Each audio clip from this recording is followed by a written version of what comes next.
Welcome back to the Galley of the Sun. So, it is Beef Enchilada Eve. So we have some work to do. Now you're probably saying, Mike, I've already watched the smoked, cheesy, hatch green chili chicken enchilada video. It's gonna be the same, right? Oh no. This is a totally different animal.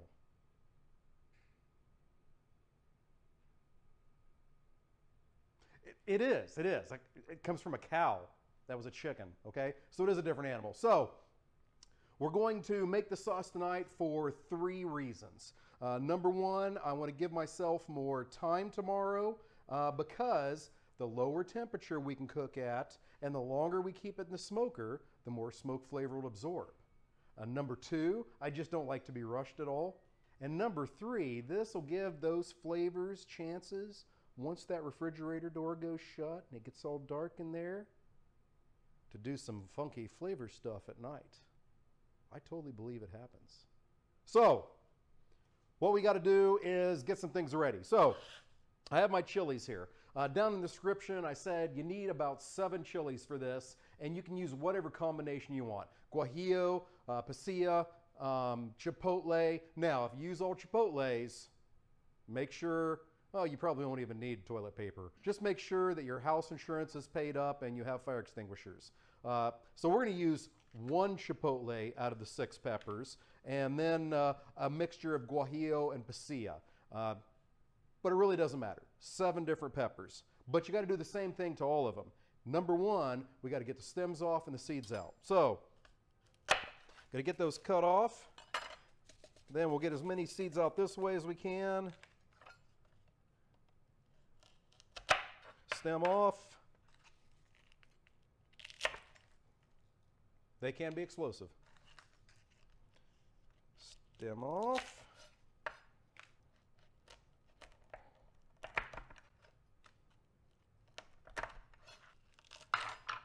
If you have a good blender, then this is the best way to do it. It makes everything else go easy. We want to keep these peppers in as big of pieces as we can. So, still got to get those seeds out. So I'm just going to try and go right along the seam here and try and fold this thing out as best I can. It's not always going to work perfectly for you. Some peppers are going to look like they belong on the cover of a magazine. Some of them are going to end up looking like they should be in a horror movie. But trying to keep these in as big as pieces as we can. All right, you don't have to get absolutely every seed out of there. Once again, especially if you have a good blender. There we go. There's 1 down, 6 to go.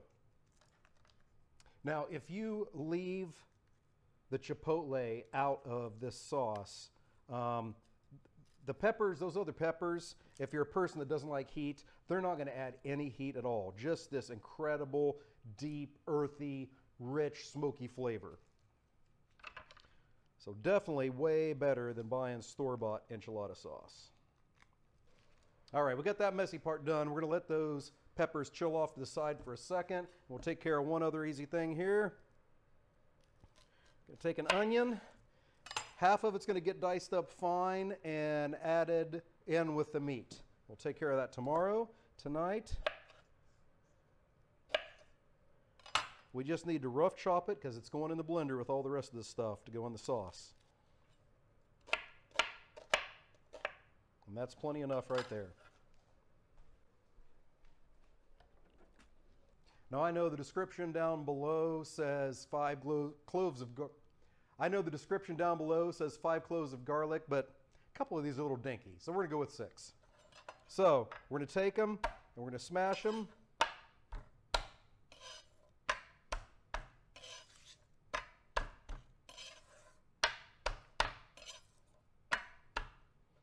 And that's just to help us get them peeled. So once again, going into the blender so I don't need to waste any time mincing these. Okay, rather than having this stuff set out, we can go ahead and just throw it in the blender right now. So garlic in, onions in. I need 2 tablespoons of concentrated tomato paste. So there's about 1, there's about 2. And then here I have a teaspoon of Mexican oregano, cumin, sugar, and chipotle chili powder. In. Now all we got left to do is deal with the peppers. So first, we're going to toast them. Get that skillet on medium heat, no oil in there, nothing. Just going to dry toast them. All right, so we got our pan good and hot. Now let's get those chilies on. We're just going to toast them to let them release some of their oils. So we don't want to burn them. You'll smell the difference in the smell once they start toasting. So about 2 minutes max, and then we're pulling them off. And when we pull them off, they're going straight into this 2 cups of beef broth. Let's put it a smart place. There we go. All right, we're going to do these in 2 batches because I got some misbehaving peppers. Then we're going to give them that beef broth for about 20 minutes or so. Just soften them up a little bit.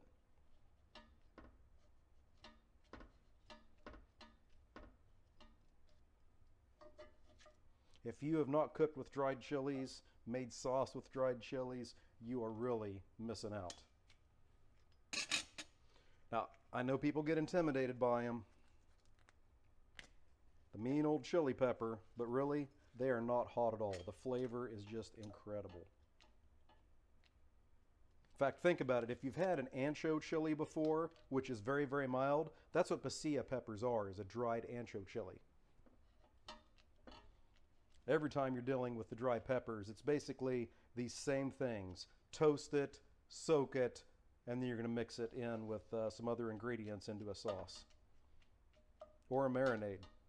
Made some incredible marinades with these. All right, I can smell them. It smells good. Now just get those puppies submerged as best you can. You got to come back a few times, stir them, rearrange, do what you got to do. All right, see you in 20 minutes. It's been 20 minutes. Our peppers are good and soft, so time to do the last step, and that's blend it all together. So all of the broth and all of those peppers into your blender. Oh, smells incredible. And away we go.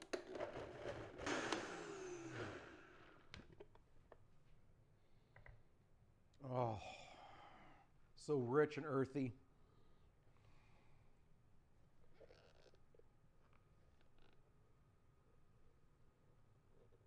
I'll tell you what, it's a little bit thicker than I want. I'm going to add a cup of water and we're going to see where it is.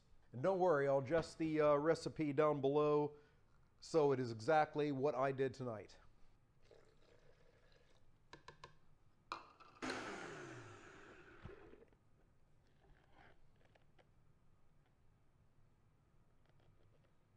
Still a little thicker than I wanted.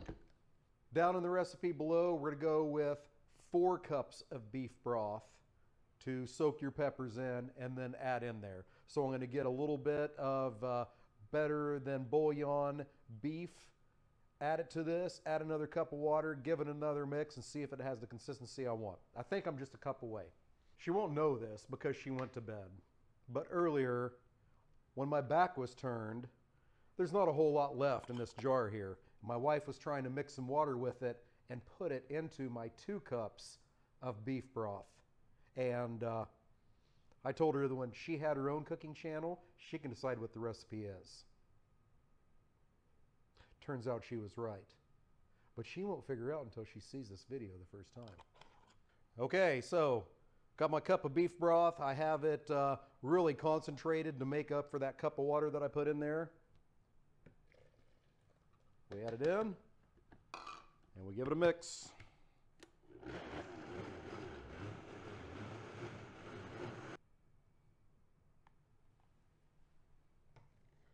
Oh, yes. Now it's exactly where I want it. So, I'm going to put it into a container and let it set overnight. That may seem like a lot of enchilada sauce, but we're going to put it to work, and you'll see tomorrow. Well, you'll see in a few seconds. I'll see tomorrow. But I already know what I'm going to do. This is the ground beef that went through the grinder twice. Remember, we used the once ground for hamburgers, especially smash burgers, and we used the double ground for most everything else. So, Gonna get this all broke up and spread out. If you haven't watched our aged ground beef video, this is a mixture of brisket, chuck roast, and the pellicile, which is that hard outer coating you get on a roast when you dry age it. Ribeye roast in this case. Flavor's absolutely incredible before you do anything to it. In this beef enchilada, oh yeah. Got that broke up a bit. Now we're going to add our diced onions. And we're going to add some beef chorizo, about 8 ounces. As soon as you open the package, you just get an assault of a bunch of incredible aromas. The achote, cumin, oh, it's just incredible. I'm now realizing this may not be the most attractive thing you've ever seen, but it's going to be good. Get that chorizo broke up, mixed in with that ground beef and those onions. Now we just keep stirring it and get it browned. Then we'll do the next step. I've also got that sauce we made last night set out, getting it to room temperature. Okay, it's a little hard to tell with the color of the chorizo, but it looks like I got all the pink out of the beef, but that's fine. We got more cooking to do. So now we add some seasonings. I'm using Cattleman's Grill Mexicano. This stuff is incredible. And like all my other Cattleman's Grill stuff, I get it from All Things Barbecue in Wichita, Kansas. You can order it online. So 2 tablespoons of this wonderful stuff. Then we're going to get that all mixed up and let it simmer for a while and cook off some of that liquid. Check on it occasionally, stir it. So now is a perfect time for me to shred a 1-pound block of pepper jack cheese. Definitely shred your own cheese. You buy that stuff that's already shredded in the grocery store, you ever wonder how it doesn't all stick together? That's because they put anti-caking agents in it. You don't want that. You don't need that in your cheese. It's cheaper to buy it in a block, and it tastes better. And if you shred your own, in all likelihood, you'll be left with a little piece that didn't get shredded. Nice little mid-meal snack. All right, beef is done. Gonna let that cool down a little bit, and then it'll be time to assemble. All right, now it is time to assemble some enchiladas. So, first step, got the sauce from yesterday in a pan. We're gonna heat that up, so let's get that heating. Don't need it boiling or anything, just want it warm because we're gonna dip the tortillas in it. We're gonna take some of that and put it in the bottom of our pan. I'm using a cast iron baking pan here because this is going in the smoker. We're doing this just to minimize some of the sticking, and so our enchiladas come out nice and purty. All right, thin layer down. And from here it is, dip your tortilla in the sauce.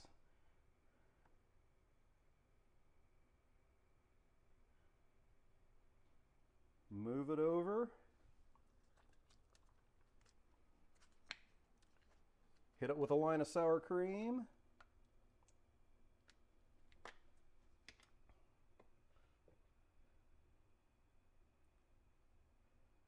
Get some cheese in there.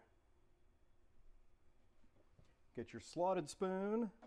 Get you some of that fine beef chorizo mixture we made. Get that on there. Okay, now you want to roll it up as tight as you can get it.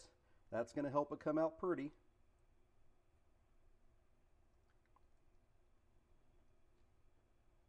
And then into the pan and repeat.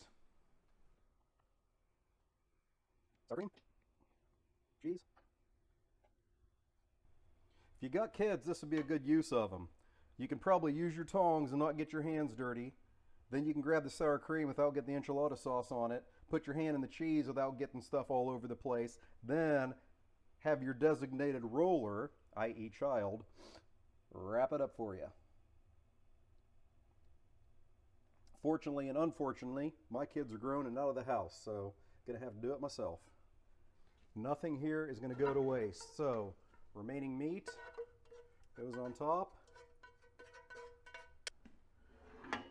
Our mess from our assembly tray goes on top. Get that all evenly spread out. Next step is the rest of our sauce goes on. Get that spread out in there. I got my smoker heating to 210 degrees. Now, this all depends on how much time you have. Remember, everything here is cooked. All we're doing is warming it up and getting those flavors to meld and getting the cheese to melt. So the lower temperature you go, the longer you can go without drying out your enchiladas, and the more smoke flavor you'll get. But if you're running out of time, higher temperature, you'll get it done quicker. If you're going in the oven, you're going to put the cheese on, you're going to put foil on, cook it for about 30 minutes, pour that foil off, and then let it go until that cheese is good and bubbly and browned a little bit. And last but not least, the rest of our cheese. Get that spread out evenly.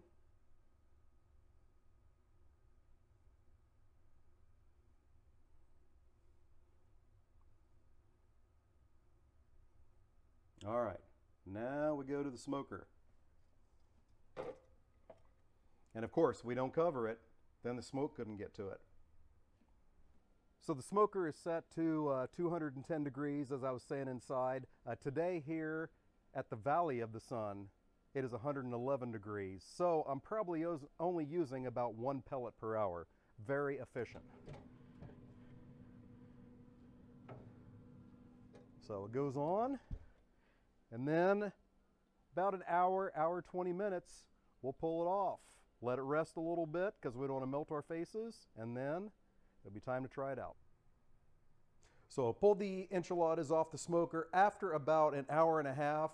Checked it every 20 to 30 minutes to make sure that they weren't getting dried out, and they are absolutely gorgeous. And they smell great. But got to give it the taste test. So, enchilada spatula. Before I taste this, if you like what you saw today, make sure you hit that subscribe button. Is there something you'd like us to cook? Put it down in the comments. And we love them like buttons. Push that thing. All right. It's been setting for about 15-20 minutes, so hopefully I don't melt my face.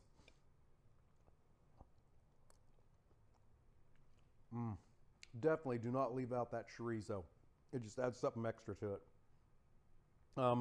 Really no bite with this, even though we used all those dried chili peppers. Do not fear the pepper. Absolutely fantastic. Give this a try.